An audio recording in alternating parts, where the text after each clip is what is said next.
Noss. I'm the CEO of Tucows. Okay. And so that's the parent company of Ting? That's right. Right. And you guys are making a bid to buy Burlington Telecom. We are. We're very excited about it. All right. So how did this get on your radar? Well, get on your radar might be the wrong question. And I say that because I've been following the Burlington Telecom story since there was a Burlington Telecom. I've been involved through my open internet work with the municipal broadband movement in the U.S. really, since it's been around, the municipal fiber movement, I should say. And I've been following Burlington Telecom since it started. I saw the initial promise. I saw the first couple of years of really nice execution. I saw it kind of hit the wall with that middle period of management, and I saw Stephen Barafaw and new management turn the thing around. And so, I followed it all. It was quite a drama from inception through settlement through cleanup, and in fact, I had reached out, probably first reached out to the mayor's office sometime in 2014, just to say, is this process starting? I just want you to know we're interested. Quickly got pushed off to, people. I didn't get an answer from Mayor Weinberger at all. But so we've been interested since there's been something to be interested in. So then you're seeing I can submit a letter of intent now, and you guys are still interested in growing, I guess, your network here. So could you talk a little bit about the specific, letter that you sent in, what you're looking at in your bid? What's in your proposal to buy Burlington Telecom? Sure. I think that there's, first, kind of the headline number. We look at it as a kind of $28.8 million plus a nice tail to the city of $250,000 a year, and I can expand on that. And that's an all-cash offer. We come in with a what we call a hyperlocal approach. So really, what you have on the ground here, with existing Burlington Telecom, not only all of the good things stay in place, but more good things get layered on top. There's not a lot of complications beyond that would be interesting to people in the city. There's more what I would call loose ends to be dealt with, like agreeing to pick up the expense of moving out of Memorial Auditorium and a couple other sort of odds and ends like that. But it's pretty straight and simple.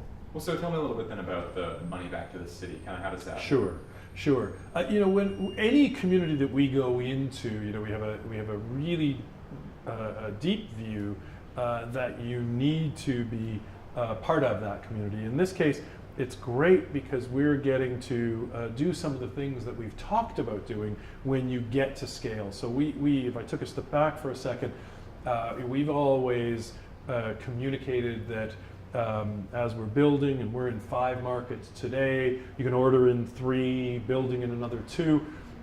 We always talk about kind of getting to 20% take rate in the first year and getting up to 50% by 5 years. Here in Burlington, getting pretty close to that 50% number. So, we've been talking since we've started about all the things we would do at that point.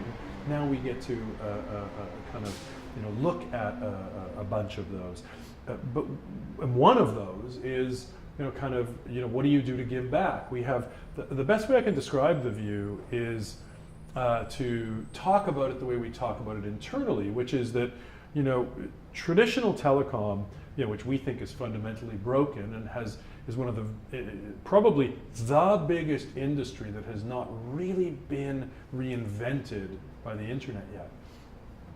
We just like to bring kind of internet sensibilities to telecom. And so, traditional telecom, that is the single noisiest media channel. So what does marketing mean to an incumbent telecom? That means television ads and, a halftime show of the NFL and bus shelters and billboards and radio, very kind of traditional over-the-top marketing. We've talked about, wouldn't you get more and do more and be better for everyone if you took some of that marketing spend and just put it into the local community? Don't you do all the things you want to do with marketing, which is get your name out there and generate brand goodwill and create value for everyone. So, we've always kind of had that view, and we're getting to places in our more mature markets like Charlottesville where we're starting to do some of that stuff. But here we could kind of come at it as if, we're going at it at scale. And so, what's called for in the letter of intent is $250,000, and we apportion it as follows. There's a couple things that we specified. The BTV Ignite contribution of $60,000. So we took what the existing contribution was from existing Burlington Telecom, and we upped it fairly considerably. I think it's up about 70%. By the way, if I take a step back with BTV Ignite, part of that is historically Burlington Telecom and BTV Ignite have been kind of inextricably linked. We see naturally, with us coming into Burlington Telecom, we think BTV Ignite, should be something that's more separate and really has the kind of the local innovation sector that's focusing on it. Well, we're focusing on providing great utility telecommunications to all those people. So we see those as separate. So BT is 60,000 of that number. Another 50,000 is taking some of the television advertising space that you get from running a cable operation and providing that into let's call it the local community, and I'll come back to that. And then there's another there $140,000 that is TBD. Now in our letter of intent we describe a number of possible uses there. For us, we think that's something that should be ground up. So if we're successful, if we're lucky enough to be successful, the way we would go about that is to engage with the local community. This is clearly a very active, very involved community that doesn't hesitate to give you their opinion. So we would engage with the local community, form to be determined, and have the local community talk about and figure out how best to spend that money. So there's a whole range of things that could be, but I really hesitate to be too specific there, because I think, in our sort of a best conception of it, we're leaving lots of space for local there.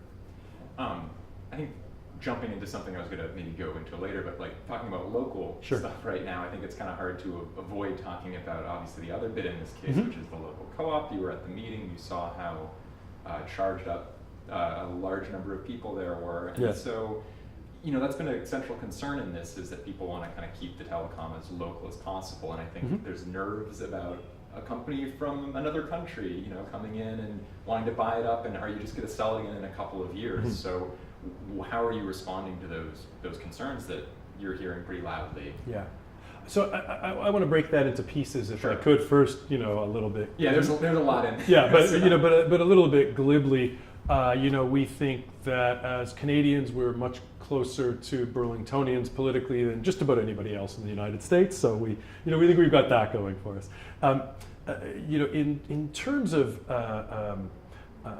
sort of the how do you I want to start at the general, which is we are and have always been supporters of community broadband and community efforts. We're partners in the public-private partnership in the U.S. that's most talked about in Westminster, Maryland. Hillary Clinton mentioned it in her speech and in her tech speech, and a lot of people called it out. We being both us and the city of Westminster have won awards for that, and so we've always been big supporters of local, and we've also been kind of pragmatists about it, and so when I say that, what I'll typically talk with local, I meet with mayors all the time, just sort of going through the pipeline, working through these opportunities and these alternatives,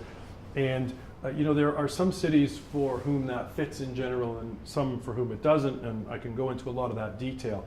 I think what's most important is, I think that something like local ownership is like any other principle, like localism generally. These are things where they are factors, but they should never be treated with religion. If I'm a citizen of Burlington, what is the most important thing to me? That in this case is that Burlington Telecom provides fast, reliable internet access with the highest level of customer service possible. We deeply believe that that fiber internet is the most important infrastructure economically for the 21st century. You've got that here. I mean, the city, in their wisdom, have made that investment. The fiber's in the ground. Now you've got to operate it. And I think one of the frustrations for us through this process is there's been a little bit of a what I would call a trivializing of what it takes to operate an ISP. Not just the KBTL bid, but some of the other bids as well are just sort of wave their hands and say, we'll just hire somebody. This will all be okay. We'll just hire a telecom executive, or we'll just hire somebody who can run a business. It is not that simple. Me and a lot of people at Tucows, we got our roots in the dial-up ISP space in the mid to late 90s. We grew up in that competitive ISP business. We've had a number of successful businesses, all of which tethered around the internet service provider space. We were the one of the 2 or 3 largest in the world in distributing freeware, shareware, and trialware in the mid to late 90s into the early aughts. We did that by partnering with ISPs all over the world. We were on 1,000 networks in over 100 countries, ISP networks that we partnered with. We launched and invented in 2000 wholesale domain registration. Again, that was partnering with ISPs and web hosting companies all over the world. That's now 40,000 partners, over 130 countries around the world. So we've kind of lived and breathed this space. When we got into mobile phone service, we described it as we're running a mobile ISP here. For us, getting back into fiber is getting back to our roots. We are getting up every day and finding improvements and idiosyncrasies and nuances in every element of this business. That might be construction, that might be customer service, that might be service provision, that might be website design. One of the questions I have to answer regularly is, well, Google went into this, they had big plans, why can you be successful in this when Google had to sort of pull out? Now, and what I try and explain is, look, what's important in an ISP business? You think about the 2 biggest categories of employees there. It's customer service and outside plant. Those are not Googlers. This is not a business where you can have genius engineering and find a way to better solutions, either at a cost or a service provision level. This is what we do well. This is what we are, kind of born of and made of. And so, I think that I guess 2 things. One is that what I would call a trivializing of what it takes to operate an ISP. And 2, the fact that in so much of this dialogue around Burlington Telecom, and there has been so much, that has not been a topic of conversation. People love the headline. People love the exciting parts of it. And I'll be the first to admit that operating a piece of infrastructure like a fiber network is not interesting or sexy. But boy, are there a lot of fiddly bits. And if you get them wrong, you get people's internet access wrong. And trust me, everybody wants kind of the right structures until they can't get their email. And then what they want is great internet service. So you're kind of saying that you guys have the experience to kind of back that sort of stuff up? Look, you know, I think in terms of you know, comparing the bids, you know, we're bidding roughly $30 million. The other bid's $12 million. Ours is all cash.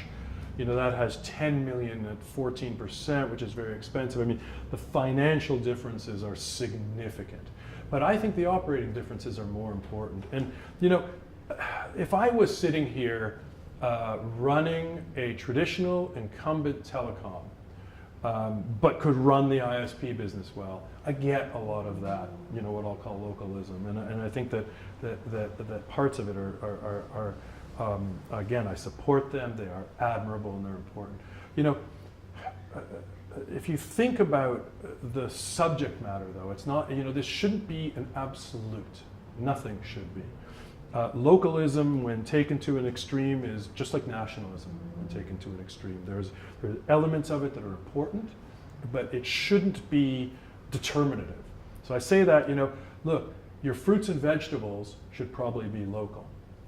Your ISP service, I don't know. You know, I think that's a very different thing. And despite all that, what we bring to our operation is a deep belief that these are local businesses. And so we think this is an and, not an or. And when I say that, you know, we think it's, you get all the great customer service you're getting today, plus those same people now get more tools and practices and techniques, and they get more backfill in other hours. You get more. You can still access the website just like you could, but now you don't have to necessarily pay with a check. You can pay with a credit card online, et cetera, et cetera. You know, lots of modern practices to be brought there. So we just think it's an and. So you're saying it's less, it's like still local feeling, but more like backed up by some. Absolutely. And you know, that extends into, we think, you know, some great employment opportunities. We can talk about some of that stuff separately. But you know, I think even in that day-to-day operation of the internet, you know, we think that people will immediately see a change. You know, we just in conversation, we've all been around here lots, you know, through this process. And just in conversation with local business, you know, and by the way, you know, the BT employees, well, I mean, it's you know, a small number of them. You know, they acknowledge that they really haven't done everything that they'd want to do in terms of servicing business, and we think there'll be an immediate step up, you know, around some of the business offerings. And by the way, there, you know, the first conversation we had was talking about a SKU, really the symmetrical gigabit for business that I think Burlington Telecom today is a $500 price. Ours is $139. And you know, it's things like that you know, we think they were doing the right things given the you know, sort of what they could do at an operating level, but we're just able to bring more to bear on it. I think one thing I want to kind of just maybe return back to again is like, it's kind of clear, like, you know, why the co-op wants to, you know, buy Burlington Telecom, Yes. like keeping it local, but Yes. I think kind of maybe concisely like talking about like, what is it that you as, you know, the CEO of a company, you know, based in Toronto, see in a city all the way in Burlington? Like, what do you see? What is it that, you know, makes you want to add that to your portfolio? What's just strategic like value of this market to you? And Sure. then also, like, you know, what are you going to do in like 10 years with this? Like, you know, because that people are worried you might sell it, or like, Yeah. so what's the long game too? Yeah, I'm gonna back up. It's the second time you've touched on sort of the sell thing, so I do want to tease that out a bit. You know, we're a bit strange as a public company. When I say that, and you know, this came up in our AMA, and there was a little back and forth on it. You know, we've been around. You know, I've been doing this job, you know, never the same year twice, but for over 20 years now, and you know, in that, and we've been public now for, I guess, about 16 years. In that time, we have never raised money, never sold a share. In fact, we bought back 50% of our shares, and so we're atypical like that. In addition, over that more than 20 You wanna years. hold on for 1 second while that the siren goes by. Yeah, you just cue me back. Nothing kills tape like a fire truck. There's another one there. Generally doesn't happen too much. Yeah, that's around okay, here, yeah. And as we're waiting, any questions from the audience? No. It seems like a plant to me. See what I have in my notebook. Yeah. No talking points you still got to get back to, or should be. No, Monica, because Monica's very organized. She'll try and script me, but I'm unscriptable. I'll give it like a little couple more. Yeah, that's okay. I'm not going anywhere. Yeah. Plenty of time.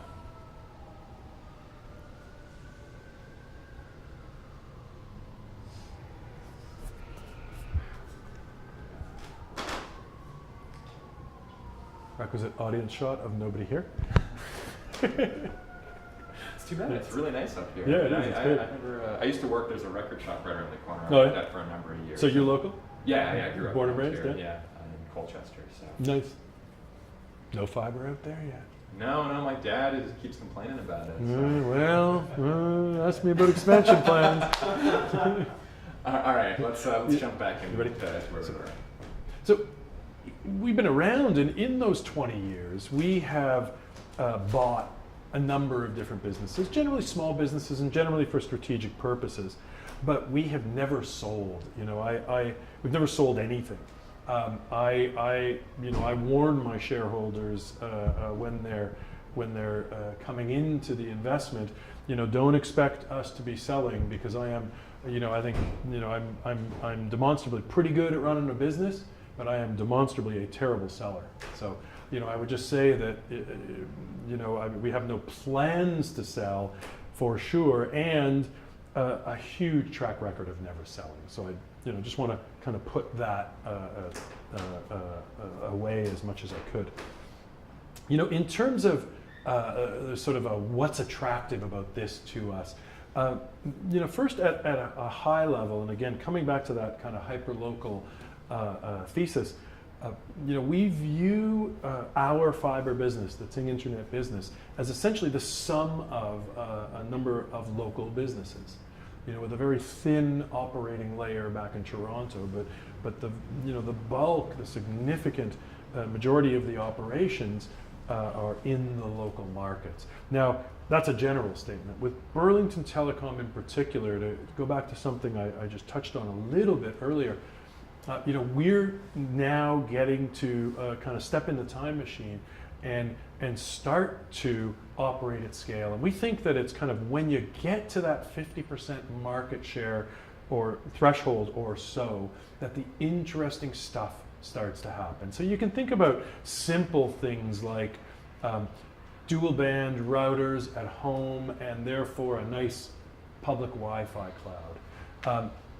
But you've got a couple other bits. One I'll mention is, we've just started to talk publicly about what we see as an inflection point in kind of the way we consume internet, coming in the 2019 or 20 timeframe. This will happen when you see new swaths of spectrum coming on stream. There's going to be the dish spectrum at 2.0. There's a chunk of spectrum in the 3.5 range that has come back. It's been reclaimed from naval carriers because they're not using them that much anymore. And in addition to that, you've got that white space spectrum down around 600 that they just had the auctions for. All of those things are going to combine with all of the existing spectrum, plus the implementation of eSIM technology, which is simply no longer having to carry what I call a floppy disk that you stick into your phone in the way that a SIM card is today. All of those things combine to what we see as a world of ambient connectivity. And in that world, I think the distinction between kind of a provider of mobile data and a provider of fixed data will start to go away.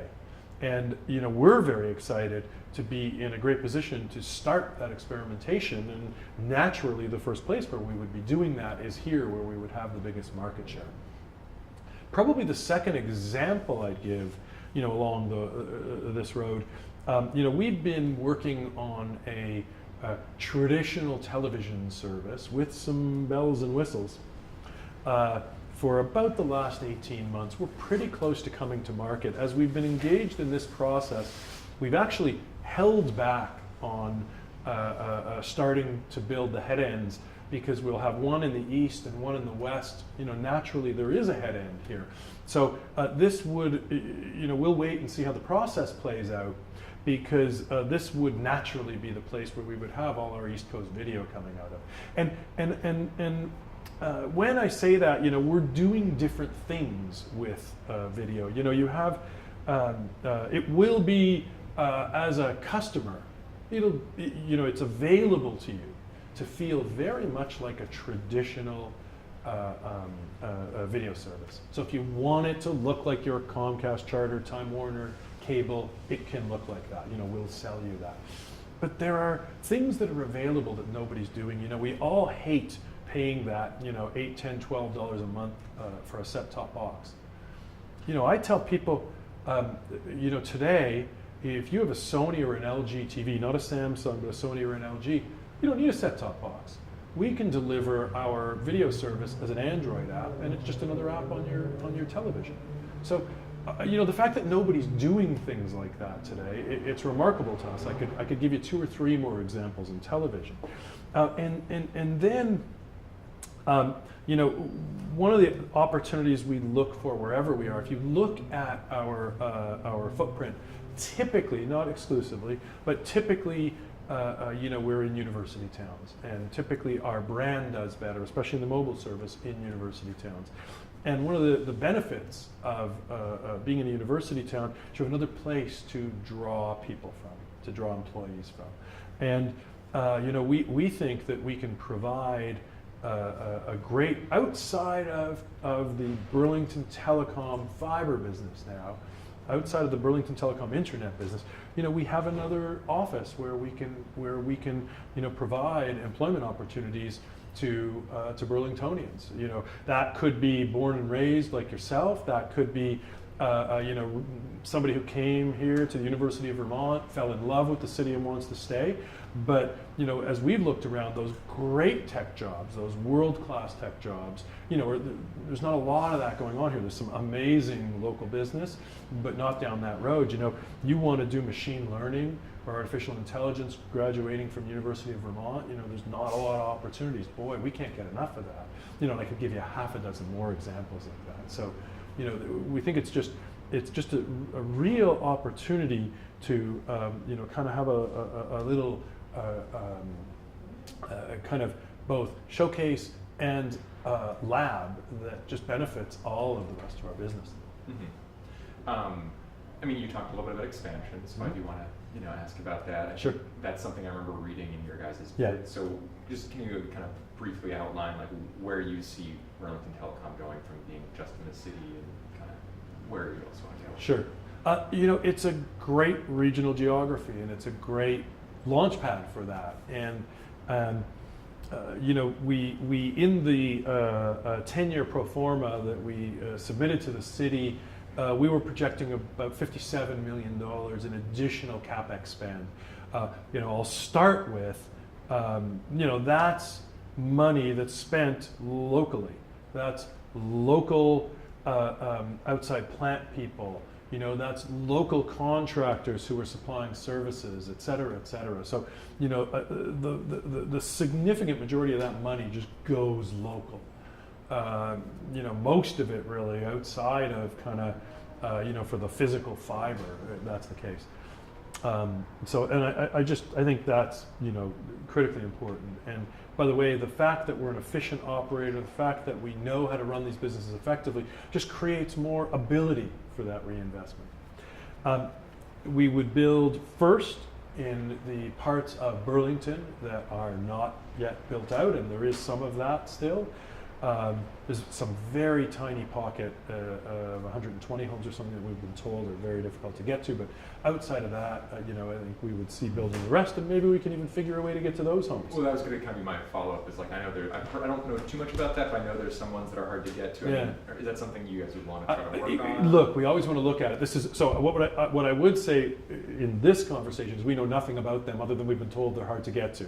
There's lots of things that over our 20 plus years, we've been told are hard to do that we figured out a way to do, but I just have no data. And then there are great opportunities. The existing Burlington Telecom staff, has an expansion plan that kind of starts to go outside the city, and we would certainly leverage their work and then do work of our own. But we would see just building into the surrounding area. If you want to think about, if we're projecting $57 million, and when we did do this, we did look at this on a community by community basis. You're going to be talking about, something north of or around 50,000 additional residences. One thing I do want to touch on a little bit is like this idea of investing in the future and looking at like future businesses. And I know fiber. I've talked to some people that say that's kind of like a big deal, and that makes Burlington unique. Yeah. So could you just kind of talk? I'd love to hear kind of your thoughts about like why that's a valuable, why this is a valuable infrastructure to have. Sure. I think any city in general, Burlington in particular, that has fiber in the ground today and is using it just has a leg up competitively. I mentioned earlier, that I've been really in the ISP space since there's been an ISP space. I got into it around the time of the first browser launch, and I was using the internet before that. It was command line. Human beings couldn't really do it. And in all of that time, I have never known a day when people didn't want, and I'm going to say want more as opposed to need, and we can talk about that, when people didn't want faster, better, more reliable internet access. You'll always have little bits of step function where the internet access that's generally available dictates the application layer, and they have to work together. But without exception, people have always wanted faster, more reliable internet. And nobody argues ever that fiber is the best way to deliver it. Fiber is, you're kind of getting to the limits of physics, right? It's light on glass. So there's not, a lot more room there. Whenever people talk about alternatives to fiber, often they'll talk about fixed internet, or sometimes you'll hear 5G now as an alternative to fiber, usually different types of fixed wireless and things like that. They're always saying that there are two advantages. It's cheaper and it's good enough. There's if you think about this in terms of anything, imagine we're talking about electricity. And we were talking about, well, it's not quite as reliable, but it's really close, and it's good enough. Your lights are going to work almost all the time. We viewed it, and I've had to overcome this resistance first at a board level, then at an investor level, and now I'm dealing with it just regularly out in the world. Every time there is incumbent telecom FUD about the next wave, the next rationalization for why they're not laying fiber. It's always about those two things, cheaper and it's good enough. But if we can make a business work, and we do demonstrably, we're making it work in all the markets we're in. If we didn't think this business worked, we wouldn't be here with this offer. If you can make this business work with better and more expensive and the best it can be, well then why not? Why are we settling? And especially when what that settling means is people being able to do less of the most important things to them. And I think that one of the challenges as we've dealt with, and I say this, North America wide, one of the reasons I think that we've struggled with adopting fiber at the same pace, certainly as has happened in many countries in Asia. I'll interject that China added more than 100 million homes fiber to the home last year. So China added more homes in 2016 than there are in the US. I mean, that's remarkable, you know, and we've got to compete with them. So one of the reasons that I think we're behind Asia and swaths of Europe is because, as often happens, we're fighting the last war, and that's so often what happens in telecom. And so, you know, what was the last war in telecom? Well, it was cable. It was the onset of cable. You know, we haven't seen kind of a new infrastructure build since cable in the 70s and 80s. Cable was entertainment. It was television.